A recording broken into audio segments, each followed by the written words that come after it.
Hello hello hello সবাইকে আবার চলে এসেছে একটা নতুন ভিডিওর সাথে। তো তোমরা চারিদিকের দৃশ্য দেখে বুঝতেই পারছো, এটা হরিদ্বারের সেই ঘাট, সেই ফেমাস ঘাট যেখানে অনেকেই গেছো, আবার অনেকেই যাওনি, যাওয়ার ইচ্ছে রাখো। বেশ কিছুটা দূরে গাড়ি রাখার পর হাঁটতে হাঁটতে আমরা চলে এলাম গঙ্গার সেই ঘাটে।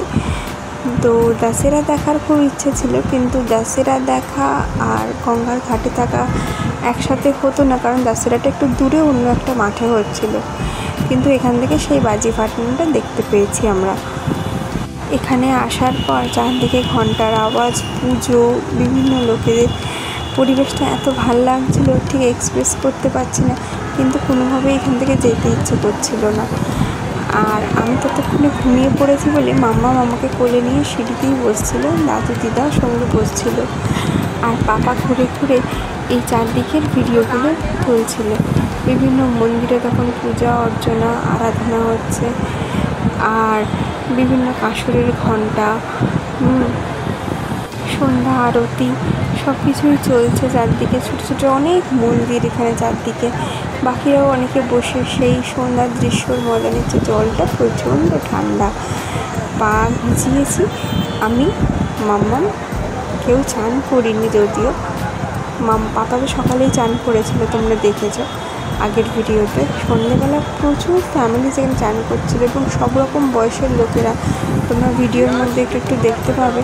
ফুল মানে দুজনের ফ্যামিলিও নামছে, আবার 10-12 জনের ফ্যামিলি তারাও নামছে। সেখানে 60 বছর 65 বছরের লোকও আছে, আবার সবচেয়ে ইয়াং কাপল বলতে 22-24 বছরের কাপলও রয়েছে, আবার 10-12 বছরের ছেলেরাও নামছে। একটা অন্যরকমের অনুভূতি, যেগুলো আমি সচরাচর দেখি না। ভীষণ সুন্দর লাগছিল, এইখান থেকে উঠে যেতেই ইচ্ছে করছিল না।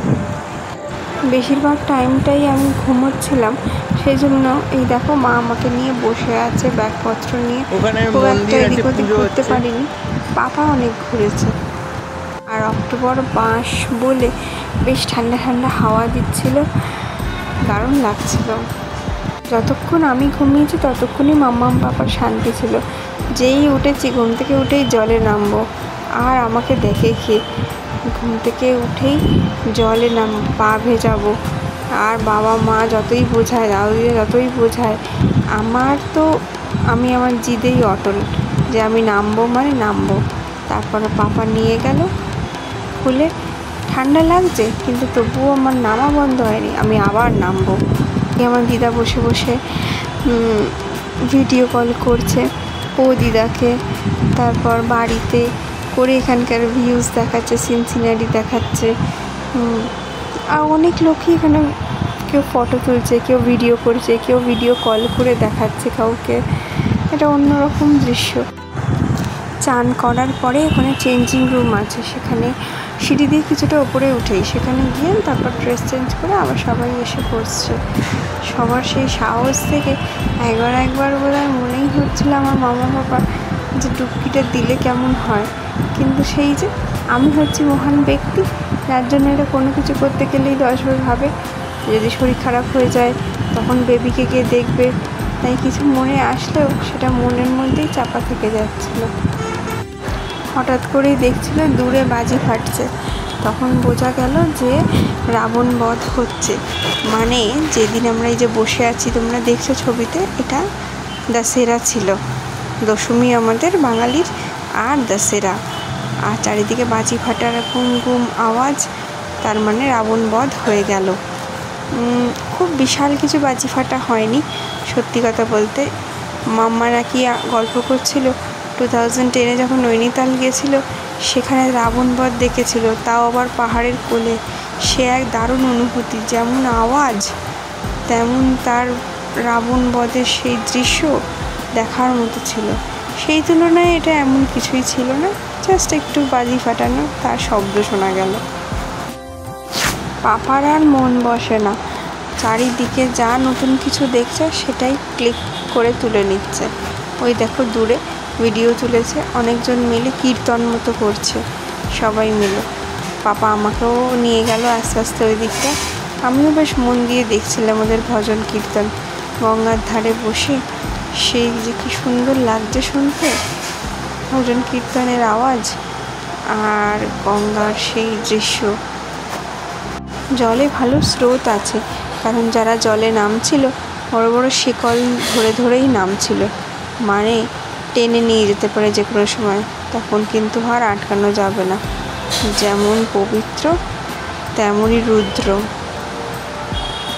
এপারেও একটা ঘাট আছে, ওপারেও সিঁড়ি দিয়ে নেমে ঘাট আছে, তবে এপারের ঘাটটা বেশি সুন্দর, বাঁধানো টাইলস দেওয়া, দেখেও মনে হয় যেন, আর শুধু সুন্দর না, পরিষ্কার পরিচ্ছন্নও বটে।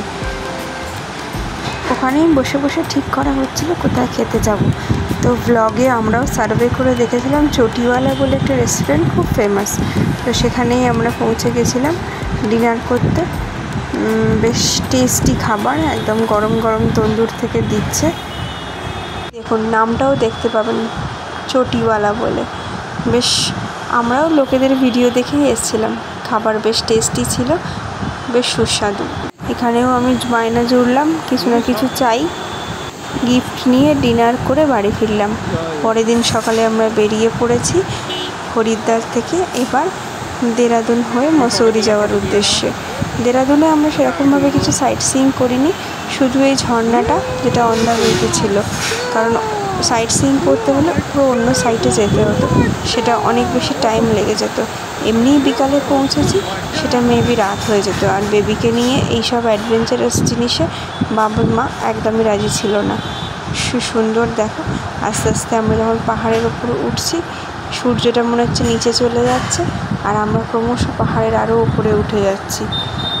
বিকালের ভিউটা সবচেয়ে সুন্দর ছিল, যখন আমরা ক্রমশ মসৌরি সেই হিল টপের দিকে যাচ্ছি। কুইন অফ হিলস বলেছে বটে। গল্প করতে করতে, আড্ডা মারতে মারতে জার্নিটা বেশ মজাদারই কাটছে। আর দেরাদুনের রাস্তাঘাট সব কিছু এত সুন্দর ছিল, মনে হচ্ছিল দেরাদুনেও কদিন থাকলে ভালো হতো, কিন্তু কিছু করার ছিল না, হাতে সময় কম। তো ভিডিওটা কেমন লাগলো জানিও, ভালো লাগলে একটা লাইক কমেন্ট অবশ্যই করো, আর চ্যানেলটা সাবস্ক্রাইব করে নিও। কৃষুর ছোটোবেলা। আবার দেখা হবে একটা নতুন ভিডিওর সাথে। আজকের মতো tata, bye bye, see you.